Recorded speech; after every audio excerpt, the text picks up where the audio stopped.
नमस्कार दोस्तों, आप सभी का मेरे हिंदी ज्ञान सागर यूट्यूब चैनल में बहुत बहुत स्वागत है। आज हम लोग पढ़ेंगे हिंदी भाषा की उत्पत्ति, जो किसी भी प्रतियोगी परीक्षा की दृष्टि से अत्यंत महत्वपूर्ण है। तो चलिए शुरू करते हैं। हिंदी वस्तुतः फारसी भाषा का शब्द है। हिंदी शब्द का जन्म संस्कृत भाषा के सिंधु शब्द से हुआ है एवं इसका पहला प्रयोग ईरान के निवासियों ने किया था।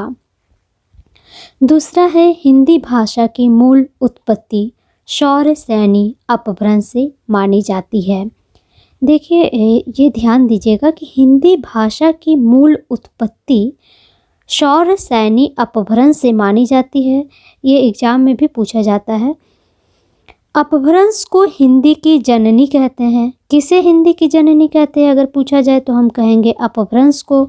जबकि संस्कृत जो है वो भारत की सबसे प्राचीन भाषा है, जिसे आर्य भाषा या देव भाषा, देववाणी भी कहते हैं। तो ये क्वेश्चन भी बनता है कि किसे देव भाषा या देववाणी कहते हैं, तो हम कहेंगे संस्कृत को। अगला है, अपभ्रंश में केवल 8 स्वर थे। ये भी क्वेश्चन हमेशा पूछा जाता है, अपभ्रंश में कितने स्वर थे, तो हम कहेंगे 8 स्वर थे। अ, आ, हर्षय, दीर्घय, हर्षव, दीर्घव, ए, ओ। इन्हीं 8 स्वरों को मूल स्वर कहा जाता था, किंतु आदिकालीन हिंदी में 2 नए स्वर ऐ और औ भी विकसित हो गए, जो कि संयुक्त स्वर है। अगला है, ड ढ व्यंजन नहीं थे, इनका विकास आदिकाल में हुआ। अब हम बात करते हैं अपभ्रंश भाषा की, जिसका समय है 5000 से 1000 ईस्वी। अपभ्रंश भाषा से किस किस भाषा का विकास हुआ उसे हम देखते हैं। पहला है शौर्य सैनी अपभ्रंश, दूसरा है मागधी अपभ्रंश, तीसरा है अर्धमागधी अपभ्रंश, चौथा है पैशाची अपभ्रंश, पांचवा है खस अपभ्रंश, छठा है ब्राचड़ अपभ्रंश और सातवां है महाराष्ट्री अपभ्रंश। अब इसकी कौन कौन सी उपभाषा है उसे हम देख लेते हैं। शौर्य सैनी अपभ्रंश की उपभाषा क्या है? पहला है पश्चिमी हिंदी, दूसरा है पूर्वी हिंदी, तीसरा है गुजराती हिंदी और चौथा है राजस्थानी। मागधी अपभ्रंश के अंतर्गत कौन कौन सी उपभाषाएं आती है?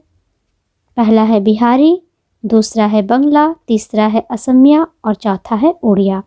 अर्धमागधी अपभ्रंश के अंतर्गत केवल पूर्वी हिंदी आती है। पैशाची अपभ्रंश के अंतर्गत आता है पंजाबी, लहंदा। खस अपभ्रंश के अंतर्गत पहाड़ी हिंदी। ब्राचड़ अपभ्रंश के अंतर्गत आता है सिंधी और महाराष्ट्री अपभ्रंश के अंतर्गत मराठी। अब हम बात करते हैं उपभाषा के अंतर्गत कौन कौन सी बोलियां आती हैं।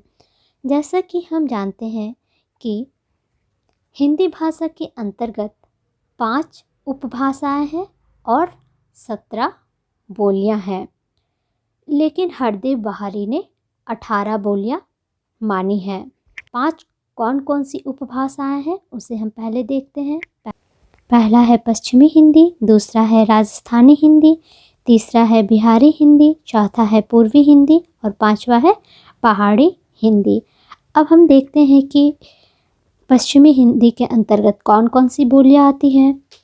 तो पश्चिमी हिंदी के अंतर्गत पहला है खड़ी बोली, दूसरा है ब्रज भाषा, तीसरा है कन्नौजी, चौथा है बुंदेली और पांचवा है बांगरू। ये सारी चीज़ जो मैं अभी पढ़ा रही हूँ ये बहुत इम्पॉर्टेंट है और प्रतियोगी परीक्षा में तो आपका इससे 3-4 क्वेश्चन हमेशा आता है, इसलिए इसे ध्यान से देखिएगा। राजस्थानी हिंदी के अंतर्गत कौन कौन सी बोलियां आती है? पहला है ढूंढानी या जयपुरी, दूसरा है मारवाड़ी, तीसरा है मेवाती, चौथा है मालवी। बिहारी हिंदी के अंतर्गत पहला है मगहई, दूसरा है मैथिली, तीसरा है भोजपुरी और पूर्वी हिंदी के अंतर्गत आती है अवधी, बघेली, छत्तीसगढ़ी और पहाड़ी हिंदी के अंतर्गत गढ़वाली, कुमाऊनी और नेपाली। आज के लिए इतना ही दोस्तों। आपको ये वीडियो कैसा लगा कमेंट करके ज़रूर बताइएगा और लाइक और सब्सक्राइब ज़रूर कर दीजिएगा। धन्यवाद।